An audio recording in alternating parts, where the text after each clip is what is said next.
Welcome to know to knowledge. आज हम पढ़ रहे हैं क्लास 7 साइंस चैप्टर 4 हीट। तो ये है हमारे वीडियो का सेकेंड पार्ट। तो इससे पहले हम पढ़ रहे थे कि ह्यूमन का टेम्परेचर होता है 37 डिग्री सेंटीग्रेड नॉर्मल। ठीक, तो अगर हम इसे फ़ारेनहाइट में मेजर करें तो ये होता है 98.6 डिग्री फ़ारेनहाइट। तो इसीलिए जो क्लिनिकल थर्मोमीटर होता है उसकी रेंज होती है 35 टू 42 डिग्री सेंटीग्रेड। जैसे कि यहाँ पर है, ये है 35, तो यहाँ पर लिखा है 42 डिग्री सेंटीग्रेड। और अगर हम इसे फ़ारेनहाइट स्केल में देखें तो ये होता है 94 टू 108 डिग्री फ़ारेनहाइट। क्योंकि ये क्या होता है ना कि ह्यूमन टेम्परेचर की एकदम से लोअर लिमिट है, और ये वाला पॉइंट जो है यानी कि 42 degree centigrade and 108 degree Fahrenheit, ये है उसकी अपर लिमिट। यानी कि इससे नीचे और इससे ऊपर ह्यूमन का टेम्परेचर कभी जा ही नहीं सकता। ठीक है, तो आज हम इस वीडियो लेक्चर में पढ़ेंगे कि ट्रांसफ़र ऑफ हीट, यानी कि हीट कैसे ट्रांसफ़र होता है, एक चीज़ से दूसरी जगह ये कैसे जाता है। तो आप सभी ने ऑब्जर्व किया होगा कि फ्राइंग पैन या कोई भी बर्तन जब हम चूल्हे में रखते हैं तो वो गर्म कैसे होता है, यानी कि फ्लेम जो आग होती है ना, तो वो उस कढ़ाई तक कैसे पहुंचता है, वो कढ़ाई कैसे गर्म होती है, हमारा खाना कैसे बनता है। ठीक है, यानी कि हीट पास कैसे होती है फ्लेम से यूटेंसिल तक। तो इसके जो है अनेकों मेथड होते हैं। और एक और थिंग है कि जब हम चूल्हे से बर्तन नीचे रखते हैं तो स्लोली ठंडा हो जाता है, तो उसकी जो हीट है वो उसके आसपास उसके सराउंडिंग में फैल जाती है। ठीक है, तो क्या होता है कि आपको एक बात बहुत अच्छे से याद रखनी है, इसी फॉर्मूला के बेस पर ही आप सारे क्वेश्चन यानी कि सब कुछ जान पाओगे कि हीट जो है कैसे ट्रांसफ़र होता है। तो इस सिद्धांत के अकॉर्डिंग जो हीट का फ्लो होता है वो हमेशा हॉटर ऑब्जेक्ट से कोल्डर ऑब्जेक्ट की तरह होता है। तो आपने एक काम करना है, इस तरीके का कोई रॉड लेना है। अगर रॉड नहीं है तो कोई वायर भी चलेगा, लेकिन ध्यान रखना है कि वो वायर जो है थोड़ा सा मजबूत होना चाहिए, एकदम सीधा होना चाहिए। ठीक है, तो इसके लिए चिमटा भी चल सकता है। तो उसे जो है इस तरीके से ईंट के बीच फंसा देना है। ईंट या पत्थर कोई भी जो कुछ भी आपके घर में हो, अगर वो नहीं है तो बर्तन ही सही, लेकिन थोड़ा सा उसमें पानी वगैरह कुछ थोड़ा सा हैवी बर्तन होना चाहिए। तो इस तरीके से उसकी पोजीशन बनानी है। तो साथ ही साथ क्या करना है कि इक्वल डिस्टेंस में आपने वैक्स चिपका देना है। अगर वैक्स ना भी चिपकाएं तो हल्की सी पन्नी को गला करके वहां पर रख सकते हैं। ठीक है, तो एक साइड से उसे गर्म करना है चूल्हे में, या फिर इस तरीके से कैंडल से उसे जलाना है। तो आप धीरे धीरे ये पाएंगे कि कैंडल के पास वाला जो वैक्स है वो गल करके नीचे आ गया है। स्लोली ये वाला गिरा, फिर ये वाला गिरा, फिर ये वाला गिरा। ठीक है, तो एंड में जो है जो सबसे एंड वाला होगा तो वो जा करके जमीन में गिरा।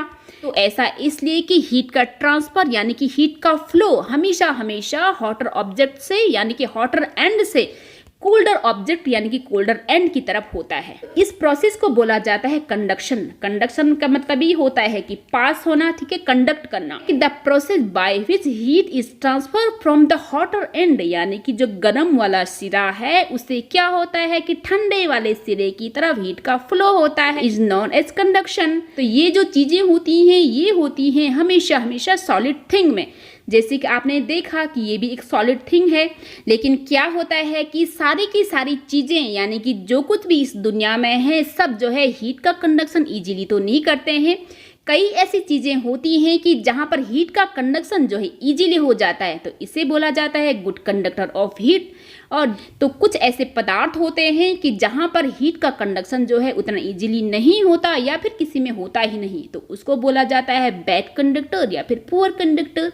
तो आपने देखा होगा कि जो भी ये कुकिंग यूटेंसिल होते हैं जो कि मेटल के बने होते हैं, तो उनके हैंडल यानी कि जहाँ पर से उनको पकड़ा जाता है या वो तो प्लास्टिक के होते हैं या फिर वो वुडन के होते हैं। तो ऐसा क्यों? क्योंकि वहाँ पर जो है हीट का ट्रांसफ़र नहीं होता है, वो गर्म नहीं होते हैं और हमें उन्हें हैंडल करने में इजी होता है। क्या करना है कि एक प्लास्टिक की चीज़ लेनी है, एक वुडन कोई चीज़ लेनी है और एक लेना है चम्मच। ठीक है, तो आपने उनको गर्म करना है। तो आप ये देखेंगे कि थोड़ी टाइम बाद किसको पकड़ना आपके लिए मुश्किल होगा, यानी कि किसको पकड़े पकड़े आपका हाथ जलने लग जाएगा और किसको पकड़े पकड़े आप पे ज़्यादा फर्क नहीं पड़ेगा। ठीक है, तो आप ये पाओगे कि यानी कि जो मेटल की चीज़ें होती हैं ये होती हैं गुड कंडक्टर, यानी कि इससे हीट जो है आसानी से पास हो सकती है।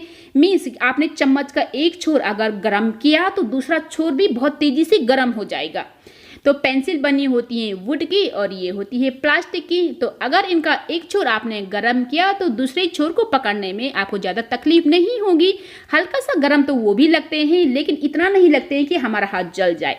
तो इसलिए उनको बोला जाता है पुअर कंडक्टर, बैड कंडक्टर, या फिर उन्हें बोला जाता है, एक और वर्ड है उनके लिए, वो है इंसुलेटर। ठीक है, तो जो अच्छा कंडक्टर होता है उसे सिंपल बोला जाता है कंडक्टर, और जो नहीं होता है उसे बोला जाता है इंसुलेटर। ठीक है, ये दो टर्म आपको याद रखने हैं। प्लास्टिक वुड के अलावा दो और चीजें हैं, जैसे कि वाटर और एयर, तो ये भी होते हैं हीट के बैड कंडक्टर। तो जैसे कि आपने चैप्टर 3 में पढ़ा था कि जो वुल होता है, ठीक है, तो वो भी होता है बैड कंडक्टर, और साथ ही साथ वुल के बीच में फंसी होती है एयर, तो वो भी होती है बैड कंडक्टर हीट की। इससे क्या होता है कि जो भी वुलन क्लोथ पहनते हैं उसके अंदर की बॉडी हीट जो है बाहर नहीं आ पाती है, क्योंकि एयर होती है बैड कंडक्टर, इसीलिए। तो ये था हीट ट्रांसफर का मेथड, जिसे बोला जाता है कंडक्शन, और ये फ्लो होता है सॉलिड ऑब्जेक्ट में। तो अब है लिक्विड ऑब्जेक्ट में हीट जो है कैसे ट्रांसफर होता है, तो इसके लिए दूसरा मेथड है, तो उसे बोला जाता है कन्वेक्शन। तो इसमें क्या होता है कि पहले हम इसको पढ़ लेते हैं। व्हेन वाटर इज हीटेड, यानी कि जब पानी गर्म किया जाता है, the water near the flame gets hot, जो पानी फ्लेम के नियर होता है वो गर्म हो जाता है। ठीक है, फिर हॉट वाटर राइजेस अप, जो गर्म पानी होता है वो ऊपर उठता है। तो ऊपर उठ के क्या होता है कि वहां पर बच जाता है खाली स्पेस। तो खाली स्पेस को भरने के लिए क्या होता है, जो साइड में पानी होता है वो नीचे आ जाता है। ठीक है, the cold water from the sides move down toward the source of heat, this water also gets hot, और वो पानी भी गर्म हो जाता है, वो भी जो है ऊपर उठता जाता है, जैसे कि यहाँ पर है। हालांकि इन्होंने यहाँ पर इसमें कुछ मिला दिया है, तो जरूरी नहीं है कि आप जो है यही चीज मिलाएं ये एक्सपेरिमेंट करने के लिए।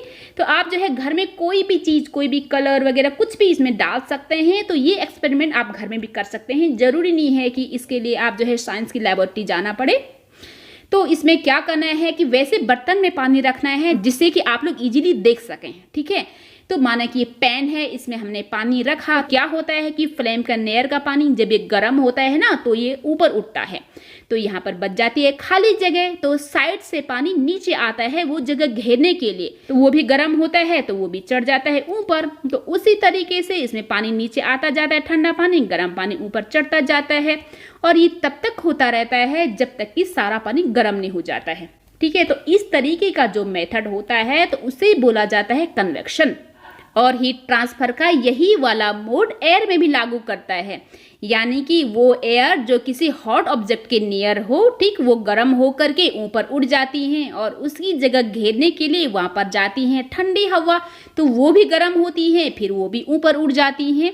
तो आपको कैंडल जलाना है, उसके ऊपर रखना है हाथ, हालांकि थोड़ी दूर में रखना है, आपका हाथ जलना नहीं चाहिए, और दूसरा हाथ रखना है अपने साइड में। तो आप ये फील करोगे कि जो हाथ उसके ठीक ऊपर है, जैसे कि यहाँ पर है, तो वो जो है ज़्यादा गर्म फील करेगा, और जो साइड में है वो उतना गर्म फील नहीं करेगा। जैसे कि पानी गर्म करने के दौरान हमने ये देखा था कि वो पानी जो गर्म हो जाता है वो ऊपर उठ जाता है और उसकी जगह घेरने के लिए ठंडा पानी आ जाता है। ठीक है, तो इसमें भी ऐसा ही होता है, इस हीट की वजह से जो हवा गर्म होती है वो ऊपर उड़ जाती है, ठीक, और साइड से ठंडी हवा आकर के वो जगह घेर लेती है। तो इसलिए उसके ऊपर वाला हाथ जो है हमें ज़्यादा गर्म फील होता है, और साइड वाला हाथ जो है उतनी गर्मी नहीं फील कर पाता है। तो जो लोग कोस्टल एरियाज में रहते हैं, यानी कि समुद्र के किनारे जो लोग रहते हैं, तो वो काफ़ी अच्छा सा वहाँ पे एक्सपीरियंस फील करते हैं।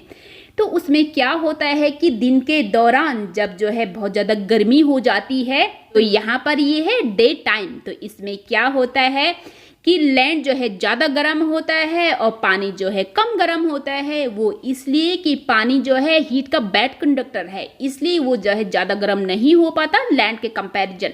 लैंड काफ़ी तेज़ी से गर्म होता है, तो वहाँ पर जो है हवा काफ़ी गर्म होगी, गर्म हवा जो है ऊपर उठती है, तो वो जगह हो जाती खाली। तो उस खाली हवा को भरने के लिए सी से चलती है ठंडी ठंडी हवाएं वहाँ तक। ठीक है, तो जैसे ही ये जगह फिर खाली हो गई, तो ये गर्म हवा इधर सी में आती है, सी से ठंडी हवा जो है लैंड में आती है, तो ये चक्र जो है चलता ही रहता है।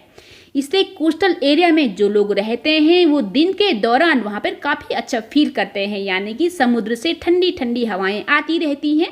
ठीक है, और रात में जो है ठीक उसके उलट होता है। तो रात में क्या होता है कि लैंड जो है तेजी से ठंडा हो जाता है, ठीक है, क्योंकि उसकी हीट जो है तेजी से हमारे एटमॉस्फेयर से बाहर चली जाती, स्पेस में चली जाती हैं, तो वहाँ पर रह जाती हैं काफ़ी ठंडी ठंडी हवा। तो अब है उसके कंपैरिजन सी, यानी कि ठीक उसके उल्टा। तो उसमें क्या होता है कि जो पानी है वो स्लोली ठंडा होता है, क्योंकि वो बैड कंडक्टर होता है इसीलिए। तो हालांकि वो उसके कंपैरिजन गर्म ही रहता है, तो यहाँ पर जो है गर्म हवा ऊपर उठेगी, तो ये बच जाती है खाली जगह, तो वहाँ से लैंड की ठंडी ठंडी हवा इधर आती है, ठीक। तो जो हवा ठंडी हवा समुद्र की तरफ आती है तो उसे बोला जाता है लैंड ब्रीज।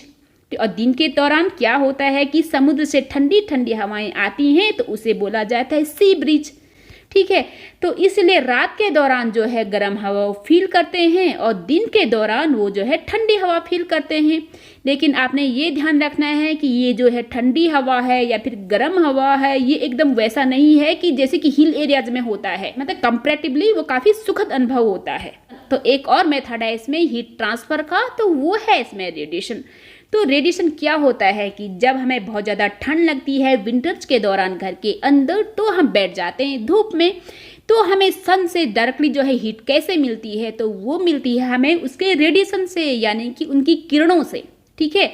तो इसके लिए क्या होता है, किसी मीडियम की जरूरत नहीं होती है, क्योंकि सन जो है हमारी अर्थ से काफ़ी ज़्यादा दूर है, बीच में कोई हवा नहीं है, कोई पानी नहीं है, यानी कि उसके लिए कोई मीडियम की जरूरत है ही नहीं। All hot bodies radiate heat, यानी कि जो भी हॉट बॉडीज होती हैं, स्पेशली स्टार्स, वो हीट को रेडिएट करती हैं, यानी कि उसे जो है हीट निकलती हैं, वो दूसरे ऑब्जेक्ट तक पहुंचती हैं, चाहे उसके दौरान मीडियम हो चाहे ना हो। तो वो यही बता रहे हैं। तो इसमें आगे क्या होता है कि when this heat fall on some object, a part of it is reflected, ठीक है, a part of it absorbed and a part may be transmitted। तो क्या होता है कि मानो ये सन है, तो यहाँ से जो है रेडिएशन आ रही है, क्या होता है कि उसमें हीट गिरेगा किसी ऑब्जेक्ट पे, तो कुछ पार्ट क्या होता है कि वो रिफ्लेक्ट हो जाता है। रिफ्लेक्ट मीन्स यहाँ पे टकराएगा, फिर से वापस उसी में चला जाता है, ठीक है। और कुछ पार्ट ये होता है कि उसमें अब्जॉर्ब हो जाता है, उसमें अंदर चला जाता है। तो थर्ड पार्ट क्या होता है कि वो ट्रांसमिट होता है, यानी कि एक ऑब्जेक्ट से दूसरे ऑब्जेक्ट में वो जाता है। तो इस तरीके से जो है रेडिएशन के थ्रू हीट का ट्रांसफर होता है। तो जो भी गर्माहट हमें मिलती है किसी भी हॉट ऑब्जेक्ट से, तो वो मिलती हैं उस पार्ट से जो हीट की उसमें अब्जॉर्ब होती हैं। तो इसीलिए हमें ये एडवाइस किया जाता है कि जब भी हम गर्मियों में बाहर जाते हैं हम अम्ब्रेला यूज करें, ठीक है। तो उससे क्या होगा कि हीट का कुछ पार्ट तो जो है रिफ्लेक्ट हो जाएगा, यानी कि वापस चला जाएगा, ठीक है, और कुछ पार्ट जो है हल्का सा अब्जॉर्ब होगा, जिससे कि हमें हल्की सी गर्मी लग सकती है। तो अब है kinds of cloth we wear in summer and winter, यानी कि कपड़े जो कि हम गर्मियों में पहनते हैं, सर्दियों में पहनते हैं, उनकी वैरायटी। तो जैसा कि सभी जानते हैं कि समर के दौरान हम लाइट कलर के कपड़े को प्रिफर करते हैं, वो भी कॉटन के। तो वो हम ऐसा इसलिए करते हैं कि जो भी ये लाइट कलर होता है वो हीट को रिफ्लेक्ट ज़्यादा करता है, यानी कि अगर हीट उसके पास आती है तो वापस वो उसे एटमॉस्फेयर में भेज देता है। और दूसरा हम विंटर्स में पहनते हैं वुलन क्लोथ, ठीक। तो वुलन क्लोथ में क्या होता है कि हमारी बॉडी का जो हीट रहता है वो बाहर एटमॉस्फेयर में नहीं आ पाता, क्योंकि जो ये वुलन क्लोथ होते हैं ये होते हैं पुअर कंडक्टर ऑफ हीट, यानी कि हमारी बॉडी से हीट जो है बाहर नहीं आ पाएंगी। तो जैसे कि हमने पढ़ा था कि वुलन क्लोथ में होती हैं हेयर, तो हेयर के बीच में फंसी होती एयर, तो ये एयर जो है हीट का बैड कंडक्टर है, यानी कि ये भी जो है हमारी बॉडी के हीट को प्रिवेंट करेगा बाहर एटमॉस्फेयर में आने से। तो इसलिए हम उस दौरान हमारी बॉडी का टेम्परेचर जो है गर्म रख पाते हैं, बाहर की ठंडी हवा हम तक नहीं आ पाती हैं, ठीक है। इसलिए हम इस तरीके के कपड़ों का चुनाव करते हैं। We often use electricity and fuels like coal and wood to keep our houses cool and warm। तो हम क्या करते हैं कि इलेक्ट्रिसिटी या फ्यूल को अपने हाउस के लिए गर्म करने के लिए या फिर ठंडा करने के लिए यूज करते हैं, किस फॉर्म में, या फिर कोल फॉर्म में या फिर वुड के फॉर्म में। Is it possible to construct buildings that are not affected much by the heat and cold outside. क्या ये पॉसिबल है? अगर जब हम अपने घर बनाते हैं तो उस तरीके से बनाएं जो बाहर की हीट है या फिर बाहर जब ठंडा होता है वो उसे ज़्यादा अफेक्ट ना करें। हाँ, ऐसा बिल्कुल हो सकता है। तो इसके लिए हमें क्या करना होगा? This can be done by constructing outer walls of building so that they have trap layers of air. तो हमें क्या करना होगा कि जब हम मकान बनाएं तो उसकी आउटर वॉल्स इस तरीके से बनाएं कि जो कि एटमॉस्फेयर की एयर है वो उसे ट्रैप करें। तो one way of doing this is to use hollow bricks. तो इसके लिए हम जो है खोखली ईंटें होती ना, यानी कि उसके अंदर हवा घुसी रहती हैं, तो उसे हम यूज कर सकते हैं, क्योंकि जो एयर होती हैं वो हीट की बैक कंडक्टर होती हैं। तो which are available these days, आजकल लोग ऐसा घर बनाते हैं, ठीक है, क्योंकि आजकल जो है बहुत ज़्यादा हार्श क्लाइमेट दिखने को मिल जाता है, गर्मियों में बहुत ही ज़्यादा गर्म और ठंडियों में जो है बहुत ही ज़्यादा ठंडा। तो इसके लिए जो है आप घर में छोटा सा एक्सपेरिमेंट भी कर सकते हैं, जैसे कि कपड़ों को लेकर हम करते हैं। जो ये है डार्क कलर का पेन, तो इसमें जो है पानी तेजी से गर्म होता है और ये काफी देर तक भी गर्म रहता है। तो ये लाइट कलर का पेन है, इसमें क्या होता है कि डार्क कलर के पेन के कंपैरिजन इसमें पानी स्लोली गर्म भी होता है और बहुत जल्दी ठंडा भी हो जाता है।